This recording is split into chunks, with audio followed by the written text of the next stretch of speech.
Visu manu dzīvi mans tēvs vienmēr ir darījis visu, lai rūpētos par visiem, kas ir viņam apkārt. Ja, tā pirmā lieta, droši vien, kas man nāk prātā par viesturi, es domāju par, kas viņu tā ļoti raksturo, laikam tāds gādīgums un atbalsts. Viņš ir tāds tēvs, kādu es saviem bērniem esmu gribējusi. Man patīk, kad viņš mani parasti ved uz skošu un man māca parasti kā spēlēt. Es varbūt būšu labāks par viņu, vēl nezinām. Mums ir dažāds intereses. Viņš atrod veidus, kā to sakombinēt kopā. Piemēram, man māsai ļoti patīk uz muzejiem. Man tas īsti nepatīk. Un mans tēvs ir sanācis tā, ka mēs piemēram aizējām kopā uz muzeju, pēc tam mēs aizējām izdarām kaut ko, kas man patīk. Kad mēs aizbraucām uz Londonu, diemžēl tēvs nevarēja tikt.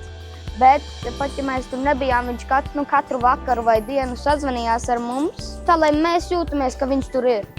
Viena atmiņa, ko es atcerējos, bija par vānas glābšanu, kur mēs atbraucām mājās. Viņš nesa augšā viņu uz balkonu, nolika un nākamajā dienā tas mazais vānas mazulis aizlidoja pie mammas.